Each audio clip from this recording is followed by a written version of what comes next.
আসসালামু আলাইকুম। সংবাদে আপনাদের সবাইকে স্বাগত জানাচ্ছি। আমি ফিরোজ তোহা। শুরুতেই আরবে কেবলস সংবাদ শিরোনাম।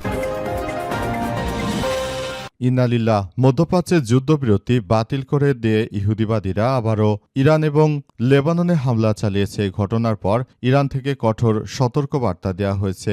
পাশাপাশি হিজবুল্লাহ যোদ্ধারাও দখলদার ইসরায়েলকে লক্ষ্য করে আবার ব্যাপক আকারে হামলা শুরু করেছে। অনেকে বলছেন যুদ্ধ হয়তো এই যুদ্ধবিরতির মধ্যে সীমাবদ্ধ থাকবে না। যুদ্ধ আবারও তীব্র থেকে তীব্র আকার ধারণ করেছে। পরিস্থিতি অত্যন্ত জটিল আকার ধারণ করেছে এবং সবকিছু ধ্বংসস্তূপে পরিণত হচ্ছে। পরিস্থিতি এতটাই খারাপ আকার ধারণ করছে যে সবকিছু ধ্বংস হয়ে যাচ্ছে। চলছে হামলার পর হামলা। আর এরই মাঝে আমাদের হাতে এসে পৌঁছেছে এই যুদ্ধের সর্বশেষ গুরুত্বপূর্ণ সবথেকে তাজা আপডেট সংবাদ আপনাদের জানিয়ে দিব। প্রথমে জানাবো, যুদ্ধবিরতি থেকে বেরিয়ে যাওয়ার হুঁশিয়ারি দিল ইরান। লেবানন জুড়ে ইসরায়েলি বাহিনীর অব্যাহত হামলার মুখে ঘোষিত 2 সপ্তাহের সাময়িক যুদ্ধবিরতি চুক্তি থেকে বেরিয়ে যাওয়ার হুঁশিয়ারি দিয়েছে ইরান। তেহরানের আধা সরকারি বার্তা সংস্থা তাসনিম নিউজ এজেন্সিকে দেয়া এক সাক্ষাৎকারে একজন উচ্চপদস্থ সূত্র এই তথ্য নিশ্চিত করেছে। এরপর জানাবো, ইসরায়েলের হামলায় ধ্বংসস্তূপ লেবানন, নিহত 254। ব্যাপক বিমান হামলা চালিয়ে লেবাননকে রীতিমতো ধ্বংসস্তূপে পরিণত করেছে ইসরায়েল। এতে অন্তত 254 জন নিহত এবং 1165 জন আহত হয়েছে বলে জানিয়েছে লেবাননের সিভিল ডিফেন্স। এদিকে রকেট হামলা চালিয়ে ইসরায়েলের যুদ্ধবিরতি লঙ্ঘনের জবাব দিল হিজবুল্লাহ। ইসরায়েলের অব্যাহত যুদ্ধবিরতি লঙ্ঘনের জবাবে দেশটিকে লক্ষ্য করে একাধিক হামলা চালিয়েছে ইরান এবং লেবাননের সশস্ত্র যোদ্ধারা। তারা জানিয়েছে যে আজ ভোরের দিকে তারা ইহুদিবাদী ইসরায়েলকে চরমভাবে ধুলাই দিয়েছে।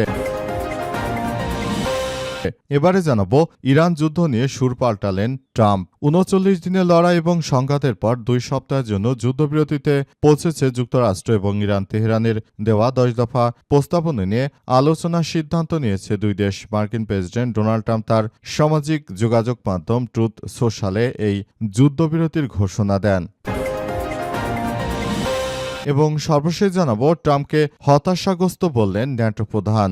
ইরানে আগ্রাসন চালাতে গিয়ে পশ্চিমা সামরিক জোট ন্যাটোর কাছ থেকে বারবার আকুতি জানিয়েও সহায়তা পায়নি মার্কিন প্রেসিডেন্ট ডোনাল্ড ট্রাম্প। যুদ্ধবিরতির পর আমেরিকার স্থানীয় সময় আজ তাদের সঙ্গে দেখা করেছে জোটের প্রধান মার্ক রুটে। আলোচনার পর তিনি বলেছেন ট্রাম্প চরম হতাশাগ্রস্ত এবং উন্মাদ টাইপের। পরিস্থিতি এতটাই জটিল আকার ধারণ করেছে যে ট্রাম্পকে তারা এখন আর পাত্তাই দিচ্ছে না। সবকিছু ধ্বংস করে দেওয়া হচ্ছে। প্রিয় দর্শক, এতক্ষণ শুনছিলেন সংবাদ শিরোনাম, এবারে বিস্তারিত। তবে তার আগে বন্ধুরা অনুরোধ থাকবে, এই সংবাদটিতে একটি লাইক দিন। এই চ্যানেলে আপনি নতুন হয়ে থাকলে আমাদের সংবাদটি দেখতে দেখতে চ্যানেলটি সাবস্ক্রাইব করে রাখুন। কমেন্ট করে বন্ধুরা আপনার মূল্যবান মতামত জানিয়ে দিন আপনি বিশ্বের কোন দেশ থেকে বা বাংলাদেশের কোন স্থান থেকে আমাদের সংবাদটি দেখছেন এবং শুনছেন। আর বন্ধুরা, সংবাদটি আপনার সোশ্যাল মিডিয়া ফেসবুকে শেয়ার করে বন্ধুদেরও দেখার সুযোগ করে দিন। গাজা যুদ্ধে আপনি যদি নিরীহ ফিলিস্তিনিদের ভালোবেসে থাকেন, কমেন্টে ইয়েস লিখে পুরো বিশ্বকে আমাদের এই সংবাদটি দেখার সুযোগ করে দিন। এবারে বিস্তারিত। যুদ্ধবিরতি থেকে বেরিয়ে যাওয়ার হুঁশিয়ারি দিল ইরান।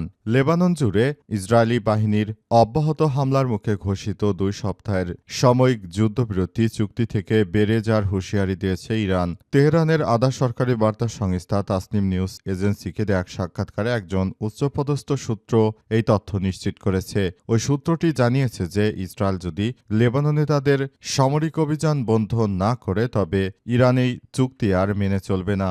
ইরানের অভিযোগ, যুক্তরাষ্ট্রের প্রস্তাবিত এই 2 সপ্তাহের যুদ্ধবিরতি চুক্তিতে লেবাননের ইসলামী প্রতিরোধ যোদ্ধাদের বিরুদ্ধে লড়াই বন্ধ রাখার প্রতিশ্রুতি দেওয়া হয়েছিল, কিন্তু বুধবার সকাল থেকে ইসরায়েলি বাহিনী লেবানন জুড়ে একের পর এক বর্বরোচিত হামলা চালিয়ে এই নতুন নজিরবিহীন যুদ্ধবিরতি লঙ্ঘন করেছে। বর্তমানে তেহরান পুরোপুরি পরিস্থিতি পর্যালোচনা করছে এবং ইসরায়েলি আগ্রাসন অব্যাহত থাকলে তারা আনুষ্ঠানিকভাবে চুক্তিটি বাতিলের ঘোষণা দিতে পারে।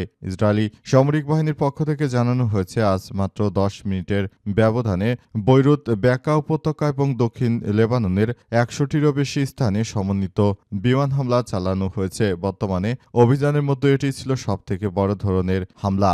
মূলত ২ মার্চ হিজবুল্লাহ একটি আন্তঃসীমান্ত হামলার পর থেকে ইসরায়েল লেবাননের অভ্যন্তরে বিমান ও স্থল অভিযান তীব্রতর করে। যদিও এর আগে ২০২৪ সালে নভেম্বরে একটি যুদ্ধবিরতি কার্যকর হয়েছিল, তবে তা মাঠ পর্যায়ে টেকসই হয়নি। দখলদারেরা আসলে মূলত এখন লেবাননকে শেষ করে দেওয়ার জন্য বিভিন্নভাবে পায়তারা করছে। তাদের হাত থেকে আমাদের মুসলিম দেশ লেবাননকে এই মুহূর্তে বাঁচানো আমাদের জন্য অত্যন্ত গুরুত্বপূর্ণ একটি বিষয় হয়ে দাঁড়িয়েছে। আমরা যদি লেবাননকে না বাঁচাতে পারি দখলদারদের হাত থেকে, তাহলে ভবিষ্যতে আরও বড় ধরনের সংঘাতময় পরিস্থিতি এবং বড় ধরনের জটিলতার সৃষ্টি হতে পারে বলে এমনটাই ধারণা করা হচ্ছে। পুরো মধ্যপ্রাচ্য জুড়ে যে সংঘাতময় পরিস্থিতি এবং যে জটিলতার সৃষ্টি হয়েছে, এতে করে দখলদারেরা কোনোভাবে দায় এড়িয়ে যেতে পারে না। সবকিছু পরিস্থিতি একদম ঘোলাটে করে রাখা হয়েছে। ইসরায়েলের হামলায় ধ্বংসস্তূপ লেবানন, নিহত ২৫৪। ব্যাপক বিমান হামলা চালিয়ে লেবাননকে রীতিমতো ধ্বংসস্তূপে পরিণত করেছে ইসরায়েল। এতে অন্তত ২৫৪ জন নিহত এবং ১১৬৫ জন আহত হয়েছে বলে জানিয়েছে লেবাননের সিভিল ডিফেন্স। আন্তর্জাতিক মানবিক সংস্থা রেড ক্রস বলছে, ঘনবসতিপূর্ণ এলাকায় এই ধরনের হামলা বিধ্বংসী এবং তারা এতে ক্ষুব্ধ। সংস্থাটি লেবানন প্রধান অ্যাগনেস ধুর জানায়, কোনো কার্যকর পূর্ব সতর্কতা ছাড়াই ব্যস্ত জনপদ, বিশেষ করে বৈরুতে ভারী বিস্ফোরক অস্ত্র ব্যবহার করা হয়েছে। তিনি আরও বলেন, বহু মানুষ যারা ঘরে ফেরার আশা করেছিল তারা এখন রাস্তা এবং হাসপাতালে ছুটছে। হামলার সময় লেবাননের দক্ষিণ অঞ্চলে দেশের বাকি অংশের সঙ্গে যুক্ত করা শেষ ২টি সেতু ধ্বংস করে দিয়েছে ইসরায়েল। এটি লিতানি নদীর উপর অবস্থিত ছিল। এর ফলে নদীর দক্ষিণে এলাকা কার্যত ছিন্নভিন্ন হয়ে গেছে। ইসরায়েল জানিয়েছে তারা ওই অঞ্চলকে বাফার জোন হিসেবে নিয়ন্ত্রণে নিতে চায়। সেখানে হাসপাতাল এবং বিদ্যুৎ কেন্দ্রেও হামলা চালানো হয়েছে। ফলে হাজার হাজার বেসামরিক মানুষ খাদ্য ওষুধ সংকটে ভুগছে। জাতিসংঘ জানিয়েছে যে ইসরায়েলের হামলায় লেবাননে মার্চের শুরু থেকে পর্যন্ত ১১ লাখ মানুষ বাস্তুচ্যুত হয়েছে, যা দেশটির মোট জনসংখ্যার প্রায় ১/৫। নতুন হামলার পর এই সংখ্যা আরও বাড়তে পারে বলে আশঙ্কা করা হচ্ছে। এদিকে হিজবুল্লাহ জানিয়েছে তারা উত্তর ইসরায়েলে রকেট হামলা চালিয়েছে। যুক্তরাষ্ট্র ইরান যুদ্ধবিরতির পর এটি তাদের প্রথম বড় ধরনের প্রতিক্রিয়া বলে জানা গেছে। তারা পুরো মধ্যপ্রাচ্য জুড়ে এই সংঘাতময় পরিস্থিতি আরও তীব্র থেকে তীব্র আকার ধারণ করেছে এবং পরিস্থিতি আরও জটিল আকার ধারণ করেছে। এখন পরিস্থিতি খুবই শোচনীয় পর্যায়ের দিকে চলে যাচ্ছে বলে এমনটাই জানা যাচ্ছে। পুরো পরিস্থিতি এখন আরও বড় ধরনের সংঘাতময় পরিস্থিতির দিকে যাচ্ছে বলে এমনটাই ধারণা করা হচ্ছে। রকেট হামলা চালিয়ে ইসরায়েলের যুদ্ধবিরতি লঙ্ঘনের জবাব দিল হিজবুল্লাহ।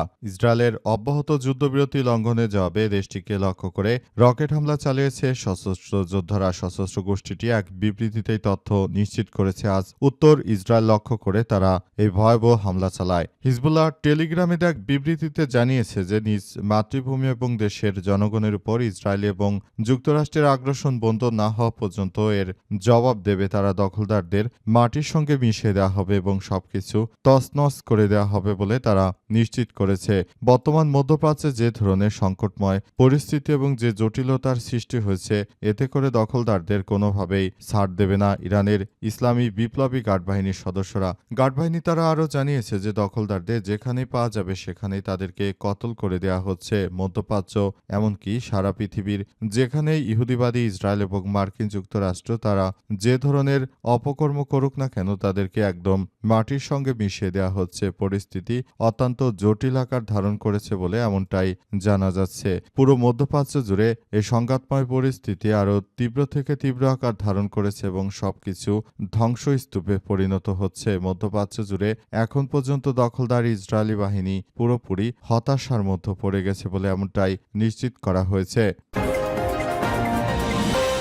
ইরান যুদ্ধ নিয়ে সুর পাল্টালেন ডোনাল্ড ট্রাম্প। ৩৯ দিনের লড়াই এবং সংঘাতের পর ২ সপ্তাহের জন্য যুদ্ধবিরতিতে পৌঁছেছে যুক্তরাষ্ট্র এবং ইরান। তেহরানে দেয়া ১০ দফা প্রস্তাব নিয়ে আলোচনার সিদ্ধান্ত নিয়েছে দুই দেশ। মার্কিন প্রেসিডেন্ট ডোনাল্ড ট্রাম্প তার সামাজিক যোগাযোগ মাধ্যম ট্রুথ সোশ্যালে এই যুদ্ধবিরতির ঘোষণা দিয়েছেন। তিনি বলেন, তিনি এমন একটি প্রস্তাব গ্রহণ করেছেন যেখানে হরমুজ প্রণালী অবিলম্বে পুনরায় চালু করে দেওয়ার কথা থাকবে এবং তিনি মনে করেন যে হরমুজ প্রণালী সবকিছু আগের নিয়মেই চলবে বলে তিনি মন্তব্য করেছেন। তবে ট্রাম্পের এ মন্তব্যকে সম্পূর্ণ বৃদ্ধাঙ্গুলি দেখিয়েছে ইরান। ইরানের পক্ষ থেকে জানানো হয়েছে যে দখলদার ইসরায়েলি বাহিনী যদি তারা ইরানের বিরুদ্ধে এই ধরনের আগ্রাসন না থামায় তাহলে তাদের অবস্থা খুবই ভয়ানক, শোচনীয় পরাজয়ের মধ্য দিয়ে চলে যাবে। পুরো মধ্যপ্রাচ্য জুড়ে যে ধরনের অনাকাঙ্ক্ষিত যে কার্যক্রমগুলো চালিয়ে যাওয়া হচ্ছে সবকিছু একদম মাটির সঙ্গে মিশিয়ে দেওয়া হচ্ছে। পরিস্থিতি আরও ব্যাপক জটিল আকার ধারণ করেছে। পরিস্থিতি এখন তীব্র থেকে তীব্র আকার ধারণ করেছে এবং সবকিছু একদম ধূলিসাৎ করে দেওয়া হচ্ছে। পুরো মধ্যপ্রাচ্য জুড়ে যে ধরনের সংঘাতময় পরিস্থিতি এবং যে জটিলতার সৃষ্টি হয়েছে এর জন্য দখলদারদের কোনোভাবেই ছাড় দেওয়া হচ্ছে না। দখলদারদের একদম মাটির সঙ্গে মিশিয়ে দেওয়া হচ্ছে। পরিস্থিতি এতটাই জটিল আকার ধারণ করেছে যে পরিস্থিতি আসলে খুবই খারাপের দিকে চলে যাচ্ছে। পরিস্থিতি এখন আসলে খুবই জটিল আকার ধারণ করেছে। পুরো মধ্যপ্রাচ্য জুড়ে যে সংঘাতময় পরিস্থিতি এবং যে ঝামেলাপূর্ণ কার্যক্রমের সৃষ্টি হয়েছে এর জন্য দখলদারেরা আসলে কোনোভাবে দায় এড়িয়ে যেতে পারে না দখলদারদের, তাই মাটির সঙ্গে মিশিয়ে দেওয়া হচ্ছে। পুরো মধ্যপ্রাচ্য জুড়ে এই সংঘাতময় পরিস্থিতি মার্কিন প্রেসিডেন্ট ডোনাল্ড ট্রাম্পকে কুরে কুরে খাচ্ছে। মার্কিন প্রেসিডেন্ট মনে করেছিলেন যুদ্ধ হয়তো খুব সহজেই তিনি শেষ করতে পারবেন, কিন্তু বাস্তবতা অনেক কঠিন।